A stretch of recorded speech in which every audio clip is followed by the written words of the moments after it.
Coast to Coast Pick 5. $1 minimum. Player-friendly 15% takeout. Coast to Coast Pick 5. Weekends beginning January 7th. Let's talk Sunday's Coast to Coast Pick 5. Jeremy Plunk from First Bet, joined in the Silks Room at Gulfstream Park by Brian Nadeau. Brian, 15,124 for the Coast to Coast Pick 5 last Sunday. Can we do it again?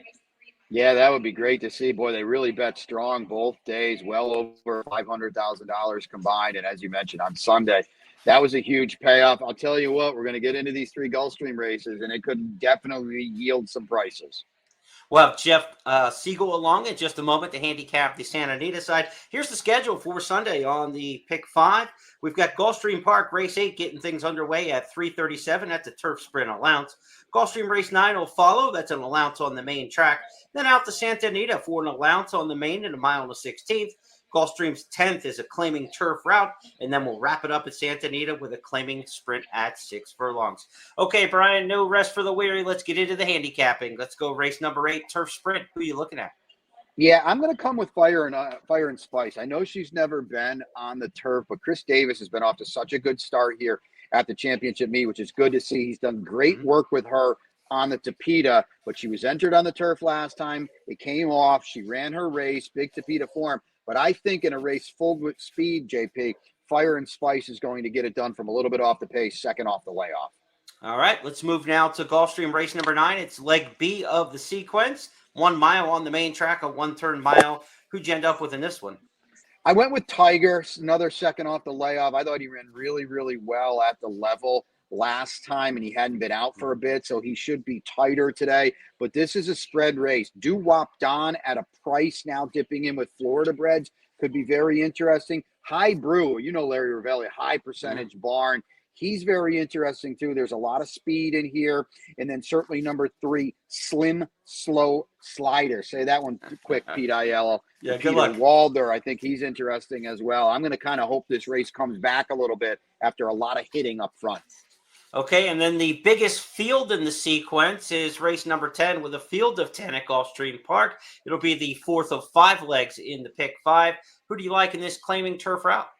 Yeah, this could be problematic for a lot of people. There's going to be favorites, the 5 Impulsiveness, the 8 Gooch Go Bra. I'm going to use them both, but I'm going to take a shot with board certified Pasto Gutierrez. He's not, he's trained the champion Latruska. He's not a guy you think of off the claim. He's absolutely potent. He runs this one back on turf. He's got proven turf form. He'll be a square price too. And don't sleep on the 7 Flatter Me either. Those are the 4 I'm going to use. Tough race to get out of this sequence, JP. Good luck, Brian. We'll have Jeff Siegel up next.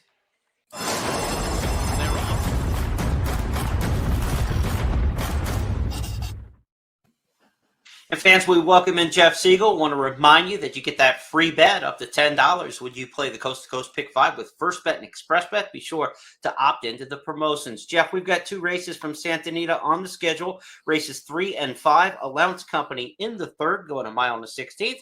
Where'd you wind up?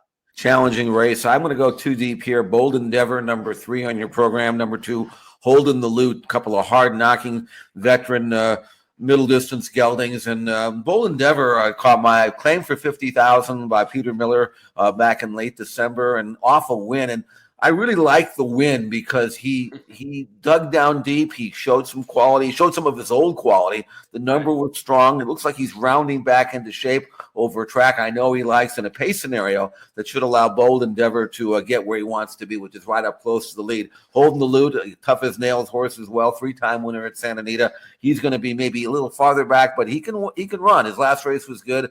I'd throw in Holding the Loot as well. So for me, Bold Endeavor and Holding the Loot are 2 that I'm going to use for sure on my ticket.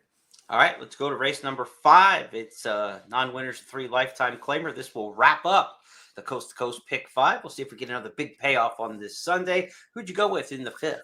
Tough race here. This is a restricted race, and none of these horses have consistency. So I went with Sawas D, number 9. I think he's going to get a great trip outside. He can stalk, pounce, and go. He's got good form over the track, first or second, 3 out of 5 times. 1-2 races back at Del Mar with a speed figure that is good enough to win, and he's back where he belongs here in a 29-1-3 after coming out of an allowance race. So I like Salwas D outside for Cesar de Alba and Ricky Gonzalez. Also want to throw in number 5, Joker Boy. I don't know where he's trying to find his level here, but he's dropping drastically in class and has numbers that fit, so throw him in as well. 9/5 for me to use in the 5th race Sunday at Santa Anita. Let's review the selections from Brian and from Jeff, and want to remind you that these are made pre-scratches, so be sure to check out the websites for Gulfstream Park and Santa Anita, as well as the official simulcast feeds for both tracks. Good luck in Sunday's Coast to Coast Pick 5.